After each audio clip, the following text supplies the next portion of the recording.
connais mon mari depuis le lycée.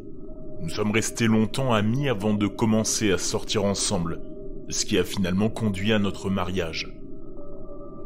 Ma belle-mère a toujours été une personne méticuleuse. Les choses devaient toujours être parfaites pour qu'elle soit heureuse. Si quelque chose lui semblait anormal, elle devait le rectifier sur le champ. Le seul moment où elle se détendait, c'était quand elle était ivre, ce qui arrivait très rarement. Cela a été sa première erreur. Jeudi dernier, ma belle-mère a envoyé un message sur le chat du groupe familial de mon mari. Elle organisait une réception ce samedi à 18h précise. Son message était formel et rédigé avec soin, à l'opposé de ma façon d'écrire. Ce n'était pas la seule différence de mode de vie que nous ne partagions pas. Je suis une personne très décontractée. Je fais les choses parce que je veux les faire et pas parce que les autres pensent que je devrais les faire. Je ne laisse pas les autres dicter mon style de vie. Ma belle-mère a pourtant essayé de le faire. Elle semble penser que, puisqu'elle a rendu tous les autres membres de la famille parfaits, elle peut en faire de même avec moi. Personne dans notre famille n'est vraiment parfait. Ils font seulement semblant de l'être afin d'apaiser la bête. Je ne me laisserai pas forcer à être quelqu'un que je ne suis pas, même si on me pousse à le faire. Mais le harcèlement a cessé récemment. La seule fois où je suis allé chez elle, avant la fête, ma belle-mère n'a pas fait une seule remarque désagréable à mon sujet.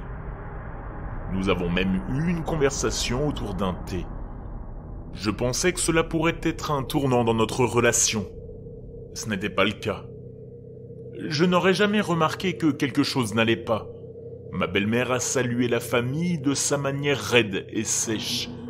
La maison était impeccable quand nous sommes rentrés, comme d'habitude. Dès qu'ils se sont installés, les invités ont commencé à boire. Pas énormément, cependant. La belle-mère serait contrariée si quelqu'un se comportait mal au moment de manger. À notre grande surprise, elle s'est servi un verre de vin lorsqu'elle s'est assise avec nous. Mon mari, qui était assis sur le canapé à côté de moi, m'a chuchoté qu'il n'avait vu sa mère boire que 4 fois dans toute sa vie. C'était étrange, mais je ne me suis pas trop penché sur la question. Elle était probablement juste nerveuse à propos de la fête. Elle tapait avec son pied sur le sol. Quand l'heure du dîner est arrivée, ma belle-mère était complètement ivre. Elle a bafouillé ses mots en annonçant le repas qu'elle avait préparé.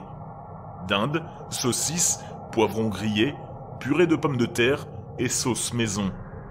Ça avait l'air délicieux. J'ai pris des portions de chaque dans mon assiette et je me suis échappé rapidement de la cuisine pour me laver les mains. Je n'ai même pas remarqué la fiole que tenait ma belle-mère en passant devant elle. Quand je suis revenu et que nous nous sommes tous assis à table, mon assiette était là où je l'avais laissée. Sauf que j'ai remarqué quelque chose de différent.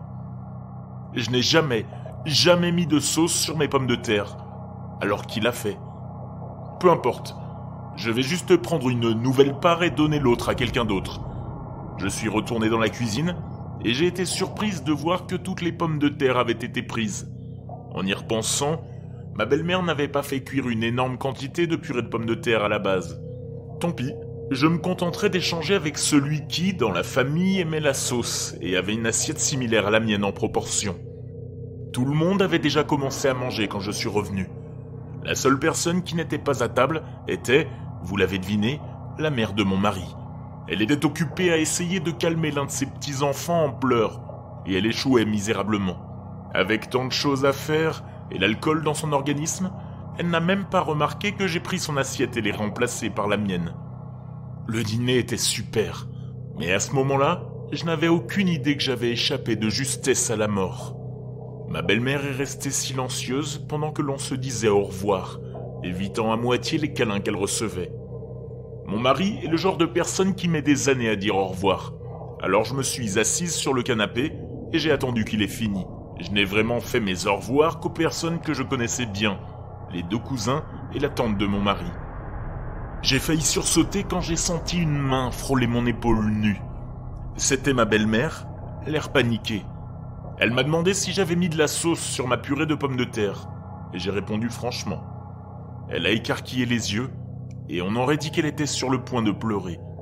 Je n'ai pas eu l'occasion de l'interroger car mon mari était en train de m'appeler. Nous avons finalement quitté la maison et sommes rentrés chez nous. Bien que j'aime ces soirées, cette nuit était épuisante. Mais je n'arrivais pas à me débarrasser de l'impression que quelque chose n'allait pas du tout. Je l'ai ignoré pendant les 2 jours suivants, me concentrant uniquement sur le travail et le nettoyage de la maison, jusqu'au jour où, en rentrant à la maison, j'ai trouvé mon mari assis sur le canapé, en larmes. Sa mère était décédée d'une sorte d'empoisonnement inconnu. Et c'est ainsi que j'en suis arrivé là, à écrire ma petite histoire la nuit précédant l'enterrement de ma belle-mère, alors que mon mari dormait paisiblement à mes côtés. Il ne s'est pas reposé depuis sa mort. Le deuil et l'organisation des funérailles l'ont épuisé. Je fais confiance à mon mari, et je sais qu'il me fait confiance aussi. Mais si je lui disais ce que je pense que sa mère avait prévu cette nuit-là, il ne me croirait pas. Il me détesterait probablement pour avoir même pensé que sa mère pourrait essayer de me faire du mal. Elle ne l'avait jamais fait auparavant, alors pourquoi maintenant? J'ai essayé de me dire ça, mais je n'arrive pas à y croire. Si elle était innocente, pourquoi buvait-elle une quantité anormale d'alcool? Pourquoi a-t-elle étalé de la sauce sur mes pommes de terre alors qu'elle savait que je n'en mangerais pas? Et pourquoi m'en parler juste avant de partir? Ça doit être une erreur. Ouais, c'est ça. Tout ça ne doit être qu'une coïncidence. Mais je ne peux pas m'empêcher de penser. Je suis une si mauvaise personne pour penser que ma belle-mère a essayé de m'empoisonner?